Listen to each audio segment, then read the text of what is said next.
Hi, my name is Dan Lett. I'm political columnist at the Winnipeg Free Press. I am here with 5 things that you need to know about the 2013-14 Manitoba budget. The first thing you're going to want to know is, and we won't bury the lead on this one, there is a major tax increase in this budget. There's going to be a 1% bump in the provincial sales tax. The government is doing this, it says time limited, which means for the next 10 years, PST in Manitoba will be 8%. The additional money generated from the tax increase is going to go directly to infrastructure. They're creating a super infrastructure portfolio that accounts in the next fiscal year for about $1.8 billion worth of spending. This money will go to support that. It means everything from schools to hospitals to flood mitigation and protection measures. So this is in large part a response to the fact that the province is sensing that a lot more money needs to be spent on flood-proofing the province. That's not money it has right now in these deficit days. So 1 point bump in the PST is going to help them pay for that. The second thing you're going to want to know about this year's provincial budget is that even though the provincial sales tax is going up, there are still going to be actually some tax cuts in this budget. The basic personal exemption, which is the amount of money that we're allowed to earn before provincial income taxes kick in, is going to be increasing for every taxpayer in the province by $250.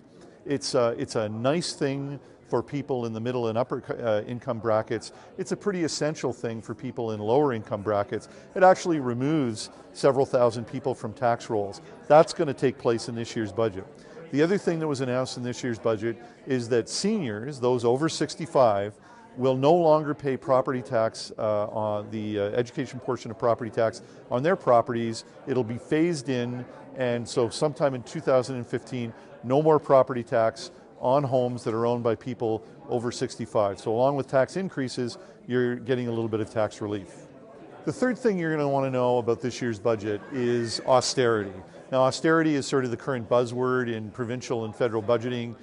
These are tough times, revenues are down, deficits are continuing to hang in there. So the Manitoba government has decided they're not going to reduce spending this year, they are going to slow spending. Overall spending is going to go up by 2.1%. Now last year they cut $128 million out of some key departments. They also sold off $75 million worth of government assets. There are no targets in this year's budget. However, they're promising that they will either freeze or reduce spending in 11 different departments. Those departments do not include big ticket items like education, healthcare and family services, but they do include things like justice. That's corrections and prosecutions, things like legal aid. They're actually planning on spending less money on those this year. The fourth thing I'm going to tell you about this year's provincial budget is that core areas of government service, the spending is going up.